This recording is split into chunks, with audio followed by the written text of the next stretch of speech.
Let's talk about panning. Yes, we are going to get your mix to have a nice spatial depth to it so that when you bump this in your car, it's going to sound full. It's going to sound like that nice, thick wall of sound that we love from music and rock and roll music alike.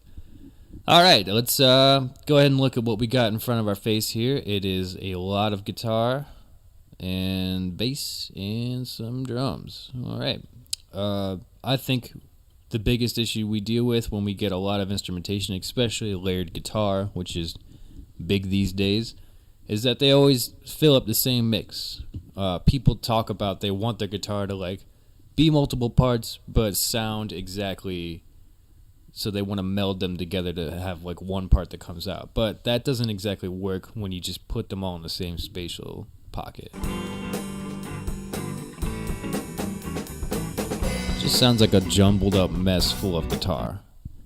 We're going to fix that in just a second. Let's talk about how we get these drums to sound like fill out this place. You know, we're recording these in mono, I believe. Yep. So we have a mono mic on each one of our things here, and we're going to move these drums where they should be so that we have some already established depth of field. I believe that's the right word. If we have an overhead left and an overhead right, guess what we're going to do? We're going to move them where we want them to be. Let's start ballpark it. I'm going to do this as if like I don't have any clue what's going on. Anytime I think that we can get our mixing to be kind of like numbers versus just ears, we're going to move much quicker. I think that's something that I want to just stress, is that start with big numbers and then adjust them on a post level. Because you get so in your head when you're using just your ear that you're like, it could be better. And the next thing you know, it's 6 hours later and you're still trying to mix a snare drum. So let's do numbers first, mathematics first. Overhead left and overhead right should be put into a position. And let's go ahead and solo that and listen to them.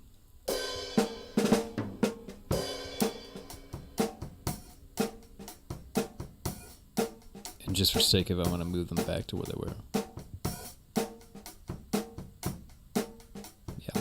Oh yeah, I like it.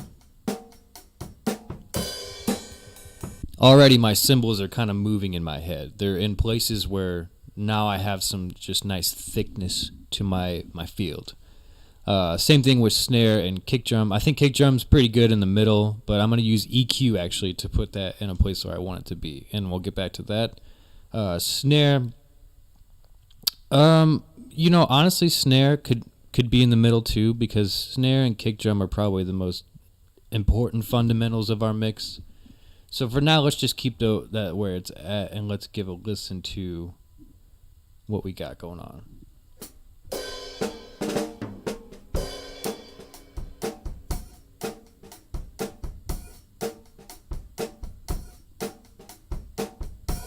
Beautiful. I definitely like how that sounds. It's much open in my headphones, at least. It sounds like we got more drums in the room than just what we had before, which is just nice thin strip. Everybody likes to mix in center. Come on, use your panning. That's what we're here for today. Now let's talk about the more important things. How to mix guitars. Yeah. We're not going to use effects yet, because effects are easy to get lost into, and then when you start using your effects before you pan out these things, guess what you're not doing? The important things. So let's go ahead and solo out. We're just going to take clippets of this, because remember, we're moving quickly. We're going to find out what guitar part is what.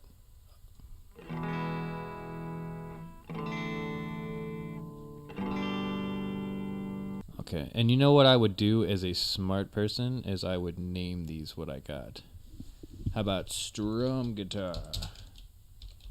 Don't judge me. You can obviously see that my hand is on the mic. All right, and listen, I think that's the organ, and I took that out just for sake of talking to you guys. So this guitar, looks like we got a little bit of doodling, and rename that doodle guitar. That's how you spell guitar, isn't it? Yeah, that's how you spell it. And guitar 2, let's see what we got. So with that bad boy out. Ooh, palm muting. Why write a new part when you can just palm mute the other one? Hell yeah. And guitar 3. Bring you in.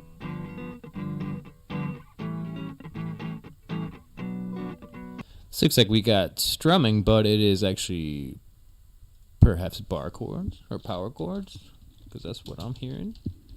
Your ear may not be as good as mine, but I know guitar. I know guitar. Hey, Guitar 5K, what are you?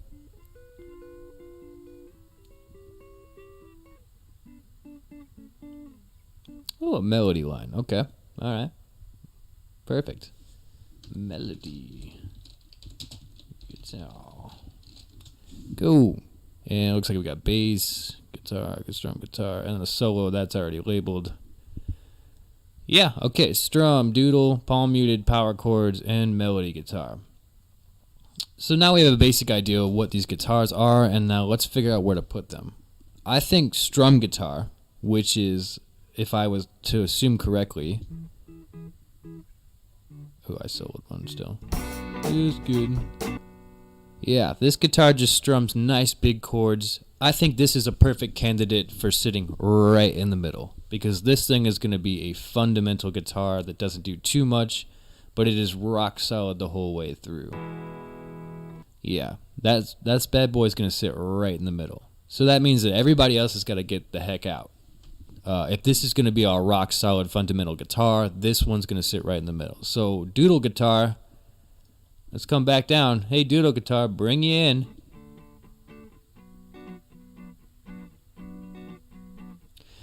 Alright, so this guitar's got some movement to him. I would almost consider this as like a fundamental to the rhythm of the instruments. So if I'm bringing in doodle guitar, what I want to do is, here's how I like to think about this, and maybe it helps you. You're sitting in a car, right? And your car is, you... Sorry for everybody who sits on the other side, but the driver's side is going to be on your left side, right? And I want that fundamental rhythm to kind of sit over on my driver's side, because I think that's where I like to keep my snare and my hi-hat, which is another fundamental that I pushed over there earlier, obviously. So for my doodle guitar, and again, we're going to work with numbers here. So if I'm looking at little pizza slices, we got 0 is going to be right in our middle, which we decided that our strum guitar, which is a fundamental, is going to sit right there. So if my doodle guitar is going to move towards my driver's side rhythm, maybe I want that at about, if I've got these bad boys at 50, I think I'm going to put this bad boy at 50 to sit in with the pocket of my rhythm stuff. Now later on when I get to actually mixing, I might move that a little bit away from the 50 and probably more towards like a 30, so that it sits just kind of like outside of the snare, so it gets its own little spatial volume, because remember, we're trying to fill up this space. But for now, again, we're using just numbers so that we don't get too caught up in it. So let's go ahead and listen now. Oh yeah, it sits specifically like right here. If I'm thinking, it's got its own little pocket now. So palm muted.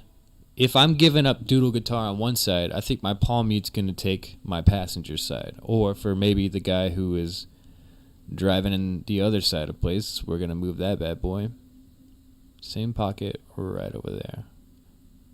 Yeah, I'm not going to be specific about it. So now I've got two of my nice thick rhythm guitars sitting on either side.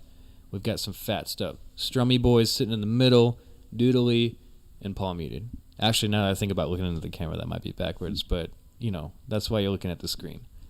Power chords. This is a good one. Another one that I would probably sit in the middle, but for the sake of it, I want to separate this guy from my strum guitar, because I think my strum guitar should be fundamental, and this should be definitely out there, but I don't want it to take up the same spot as something else. So now that we've got these things mixed at 50s, we can put this bad boy in like a 30. So what do you think we should put this?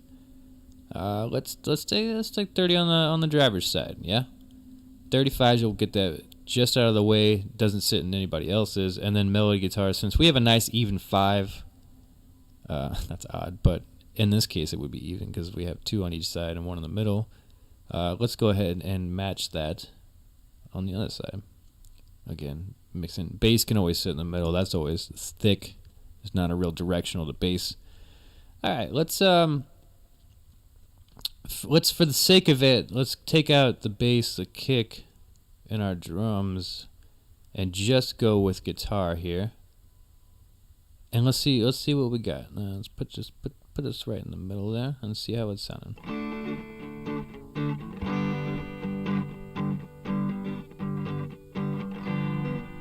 Incredible. I think just right off the bat, again, I just used numbers because I don't want to get caught up in my ear by trying to place something that I don't know where it's supposed to go yet. We're using just kind of nice halves. Already, the spatial depth of this song has just opened up.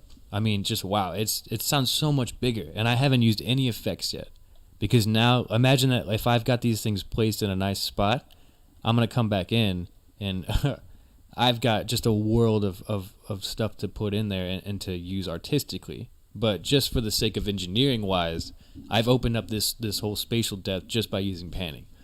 And we haven't taken away any of these instruments. These instruments now sound individually good on their own, and I can pick them out. So together with our drums and everything panned out and like that, let's go ahead and give a listen again. See how bigger this is sounding.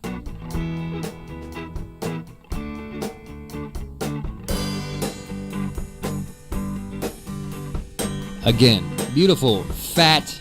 It's everywhere in my headphones. It sounds great. Just it's got a oh, beautiful. I love it. And as you can see here, I've got no effects. All these guitars that you've been listening to are completely dry. Yeah, they do not have anything on them. So that means that when I go back in to mix this kind of stuff, I will have just a beautiful amount of room to work as an artist. Maybe I want to put for this strum guitar, let's just use a basic reverb. I don't even have to do anything to it. Shoot. Let's go ahead and get in there and give it some old Western. Yeah, it shimmers. Look at that. And then when I put that back in, of course you gotta mix it in. It wouldn't be that beautiful if it just worked. Anyways, look at that. So now I've got 5 different guitars. I can layer it as my own indie artist. They're all taking up their own special things. And now that we've got just a basic primer of all this, I can start mixing individually to put the guitars where I want them to. That's panning. Look how excited I am. You should be just as excited. If you've got multiple instruments and you've got drums and you need to open up that space because you're sounding just, you don't have the wall of sound that you want. You don't have the dynamics. Panning. Get out there. Start panning your stuff. I'll see you guys next time. Please subscribe if you like this. And shout a comment in the below if there's anything specifically that you wanted to hear and you particularly like the sound of my voice. I know that sometimes it sounds like I do. Okay, see you guys next time.